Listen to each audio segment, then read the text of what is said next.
आज मैं बात करने जा रहा हूँ कि मेरी सबसे फेवरेट किताब कौन सी है, वो कौन सी किताब है जो मुझे सबसे ज़्यादा पसंद है। हाँ, इसमें कोई दो राय नहीं कि जो कुरान है उसके बाद ही बताऊंगा कि जो कुरान है वो अल्लाह की किताब है। लेकिन अल्लाह की किताब के बाद जो सबसे फेवरेट किताब मेरी है, जो मुझे सबसे ज़्यादा आकर्षित लगती है, सबसे ज़्यादा इंस्पिरेशन लगती है, मोटिवेशन लगती है, वो कौन सी किताब है? नहीं, अभी नहीं, पूरी वीडियो देखिए फिर किताब दिखाऊंगा। अब वीडियो के जरिए जो लोग इसी बात करेंगे।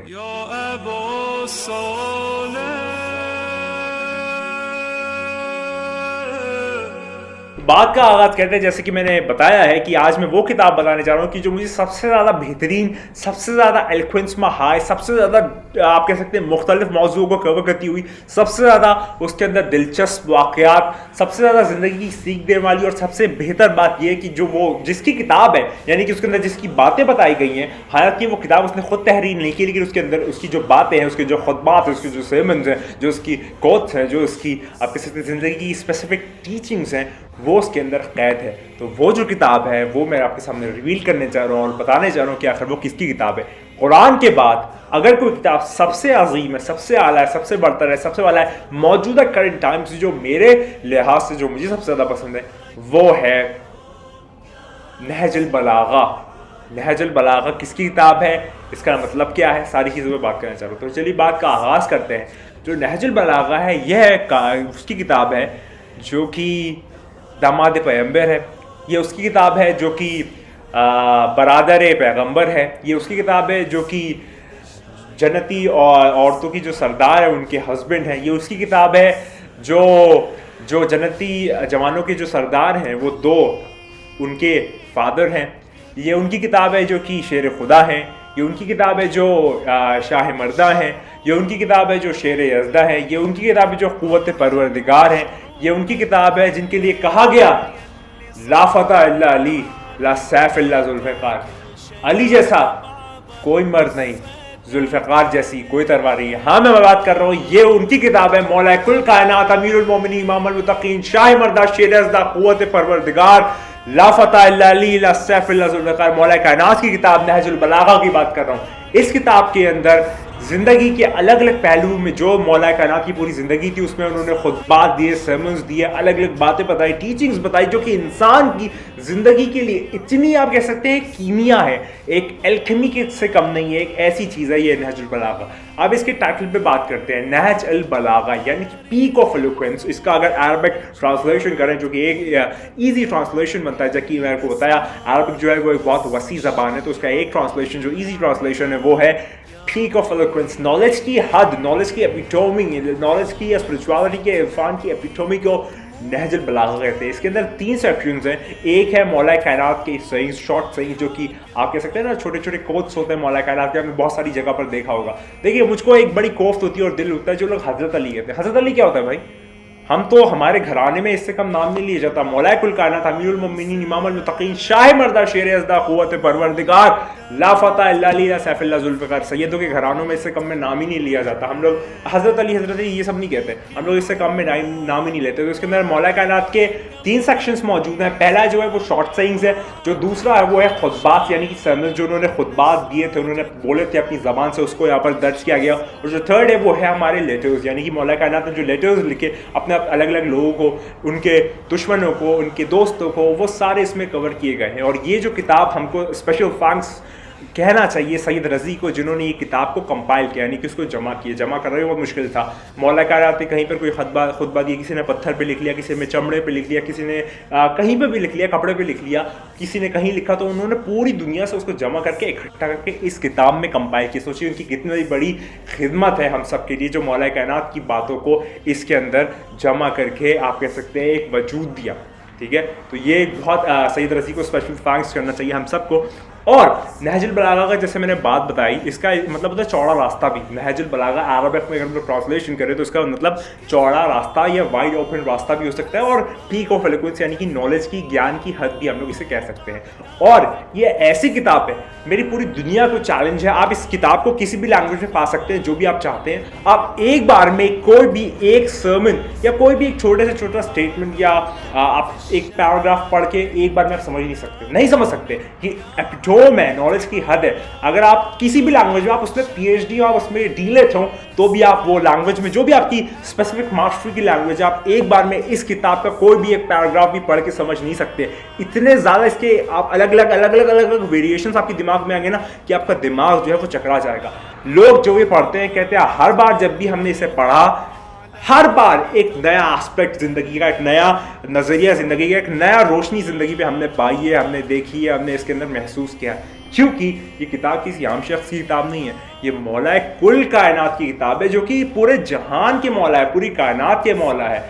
मौला अली इस्लाम के लिए जो रिवायात में जो हदीस है वो ये है कि प्रॉफिट मोहम्मद मुस्तफ़ा सल्लल्लाहु अलैहि वसल्लम फरमाते हैं कि अली मैं इल्म का शहर हूँ, अली उसका दरवाज़ा, यानी कि प्रॉफिट मोहम्मद मुस्तफ़ा सल्लल्लाहु अलैहि वसल्लम जो इल्म का पूरा शहर है और मौला कायनात दरवाज़ा है। और आपको एक बात बताऊँ मज़ेदार, शहर में अगर जाना हो ना तो शहर में तो आप एक दफ़ा पहुंच गए, लेकिन शहर में जाने के लिए दरवाजे से 2 दफ़ा गुजरना पड़ता है, एक बार जाने के लिए, एक बार वापस आने के लिए। तो मौला कायनात को अगर आपने उनके दर पे हाथ नहीं रखा, दर से आपने इरफान हासिल नहीं किया, दर से आपने अगर कोई चीज़ का आप कह सकते हैं इल्म हासिल नहीं किया, तो आप सरकार दो आलम सल्लल्लाहु अलैहि वसल्लम तक पहुँच ही नहीं सकते।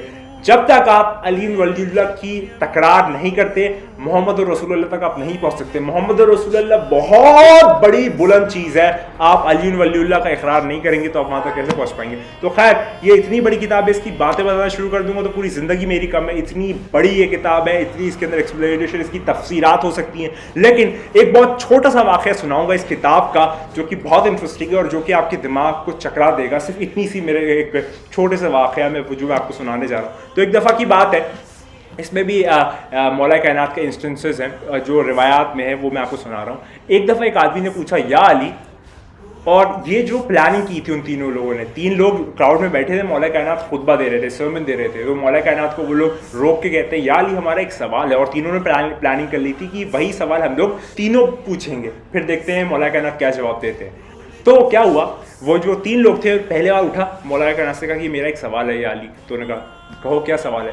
तो उसने कहा मुझे ये बताइए या अली कि कौन से जानवर हैं जो अंडे देते हैं और कौन से जानवर हैं जो बच्चे देते हैं। ठीक है, मौला कायनात थोड़ा सा मुस्कुराया, कहा जो जानवर अंडा देते हैं, जो जानवर अंडा देते हैं उनके कान नहीं होते, उनके जो कान है वो दिखते नहीं है, मतलब बाहर को उनके कान दिखते नहीं है। और जो जानवर या जो लिविंग थिंग्स हैं जो बच्चा देते हैं, उनके कान की जो पिना है, आउटर पिना जो होता है ना, जो कान का पार्टिकल होता है, कान तो सुनने की सेंसेशन नहीं कह रहा मैं, जो दिखता हुआ कान है वो जो है वो उनका बाहर दिखो होता है, और जो अंडे देते हैं उनका दिखता नहीं है कान, उनका कवर्ड रहता है। एग्जाम्पल ले लिए, किसी एक चिड़िया जो कि अंडा देती है उसका कान दिखता नहीं है, वो पूरा कवर्ड रहता है, उनके कान ऐसे नुमाया नहीं होते, पेना नहीं होता। और भेड़, गाय, इंसान, ये सब लोग जो बच्चा देते हैं इनके कान जो है वो स्पेशली दिखता है। ये मैं मौला कायनात इतनी गहराई में जाके आप सोचिए ये बात बताई। वो आदमी बैठ गया, थोड़ी देर बाद एक और आदमी उठा जो तीनों प्लान करके आते हैं, एक और आदमी उठा और वो कहता है या अली मेरा एक सवाल है। मौला कायनात ने कहा कहो। वो कहता है या अली मुझे बताइए कि कौन से जानवर हैं जो अंडा देते हैं और कौन से जानवर हैं जो बच्चा देते हैं। तो मौला कायनात फिर मुस्कुराया और कहा, इस बार उन्होंने फरमाया कि जो जानवर अपने बच्चों को दाना चुगवाते हैं, यानी कि अपने बच्चों को दाना चुगवाते हैं, यानी कि चिड़िया जैसे चुगवाती है ना, आप समझ गए होंगे, एक नॉर्मल हिंदी लैंग्वेज में बता रहा हूँ, चुगवाते हैं या उसको फीड करवाते हैं दाना, ग्रेन्स, वो जानवर अंडा देते हैं। और जो जानवर अपने बच्चों को मुकम्मल खाना जो होता है ना, मतलब पूरा ऐसे नॉर्मली खाना जाके लोग जैसे इंसान खाते हैं, वो जानवर जो है वो बच्चा देते हैं। अब आप चिड़िया का एग्जाम्पल लीजिए, जो चिड़िया है वो दाना उठाती है और नेक्स्ट में अपने घोंसले में जाके बच्चे को चुगवाती है, और जो इंसान का बच्चा होता है वो नॉर्मली खाना पीना खाता है, मतलब वो चुगवाता नहीं है, नॉर्मल पूरा साबुत खाना खाता है। ये मौला कायनात ने डिफरेंस बताया। अब वो आदमी फिर बैठ गया और बहुत ज़्यादा हैरान क्यों हुआ कि पहले दूसरा जो रीज़न दिया था अब दूसरा रीज़न दिया। और मौला कायनात जो है आप जानते हैं, मतलब जो उनकी सबकी इंटेंशंस जानते थे। तो फिर थोड़ी देर बाद जो तीसरा आदमी था वो उठा और कहा या अली मेरा एक सवाल है। मौला कायनात ने कहा कहो क्या सवाल है। उसने फिर कहा कि या अली मेरा ये सवाल है कि कौन से जानवर है जो अंडा देते हैं और कौन से जानवर है जो बच्चा देते हैं। तो मौला कायनात फिर मुस्कुराया और मौला कायनात फरमाते हैं कि जो जानवर खाना निगल के खाते हैं, खाना निगल के खा लेते हैं, वो जानवर अंडा देते हैं, और जो जानवर खाने को चबा चबा के खाते हैं वो जानवर बच्चा देते हैं। वो ब्लोन हो गया, पूरा मजमा ब्लोन हो गया, क्योंकि मौला कायनात से एक सवाल 3 दफ़ा और तीनों दफ़ा 3 अलग रीजन, स्पेसिफिक रीजंस दी मौला कायनात ने उस लॉजिकल क्वेश्चंस के, और पूरा क्राउड जो है वो एकदम माइंड ब्लोन हो गया, बॉगल हो गया उन सबका माइंड कि ये कैसे मुमकिन है। और मौला कायनात मुस्कुरा के कहते हैं अगरचे तुम ता क़यामत यानी कि क़यामत तक मुझसे ये सेम सवाल बार बार करते रहो ना, तो मैं हर दफ़ा इतना विजन रखता हूँ, इतनी मेरे पास नॉलेज और इन्फ्लुएंस है कि मैं हर दफ़ा इसका डिफरेंट रीजनिंग दूंगा, इसका डिफरेंट जवाब दूंगा, इसकी डिफरेंट जो है वो अलग तरीके से समझाऊंगा। 3 रीजंस मैंने अभी दिए, वो तीनों जो लोग थे वो बहुत पशेमान हुए और वो लोग बैठ गए कि मौला कायनात है, मुनाफिकीन थे, अंदर रखते थे मौला कायनात का बुग़्ज़ और सामने से ऐसे बन के पूछ रहे थे। तो आप जानते हैं ये एक छोटे से वाक़े से मैंने इस किताब का मैंने हक़ अदा नहीं किया। इस किताब को जो पढ़ेगा उसकी ज़िंदगी, उसकी नॉलेज, उसकी एलोक्वेंस, उसका स्टेटस, उसकी बातचीत का तरीक़ा, उसकी पूरी एपिटमी जो है वो मौला कायनात की इस किताब से, उनकी बातों से अगर चेंज ना हो जाए तो आप मेरा नाम बदल लीजिएगा। लेकिन शर्त यह भी है कि ये किताब आपको समझ में नहीं आएगी इतनी आसानी से। वो किताब है जो कि दिमाग के हवाइयाँ उड़ जाती हैं इस किताब को समझने में। ये मौला कायनात की किताब है। कुरान के बाद अगरचे कोई किताब सबसे ज़्यादा नॉलेज में अफजल है वो है नहजुल बलागा, क्योंकि जो और हेवनली किताब हैं या सहीफ़े हैं वो अभी मौजूद नहीं है, तो फिर नहजुल बलागा वही किताब है। एक अमेरिकन साइंटिस्ट कहता है मौला कायनात के लिए कि नहजुल बलागा में क्रिएशन ऑफ यूनिवर्स, तारों का बनना, दुनिया का बनना इस तरीके से बताया गया कि या तो वो क्रिश्चियन आदमी कहता है या तो ये पूरी दुनिया अली ने बनाई है, या फिर जब ये दुनिया बन रही थी तो अली बैठ के देख रहा था। इतना बड़ा स्टेटमेंट नहजुल बलागा के लिए, नहजुल बलागा पढ़ के उस अमेरिकन साइंटिस्ट ने ये जुमला कहा था। तो आप सोच सकते हैं नहजुल बलागा वो किताब है, एक दफ़ा पढ़ने की ज़रूरत है। जो मैं बात कर रहा हूँ, जो थोड़ा बहुत मैं जानता हूँ, नहजुल बलागा का बहुत बड़ा शुक्रिया। और मैंने इसका एक सर्मन या एक भी समझ नहीं पाया, एक लाइन नहीं समझ पाऊंगा, तब मैं ऐसा हूँ। तो सोचिए मौला कायनात क्या होंगे। मौला कायनात के फ़कीर हैं जो उड़ जाते हैं, मौला कायनात के वो फ़कीर हैं जो विजन आगे का देख लेते, तो मौला कायनात की क्या शान होगी।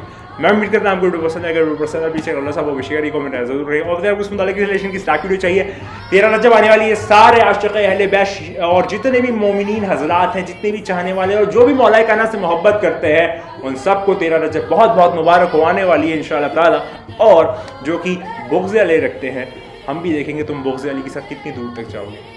आपसे याद लेता हूँ, हमेशा की तरह एक ही बात कहूँगा, खुदा को याद करो यार, खुदा को याद करो। खुदा हाफिज़।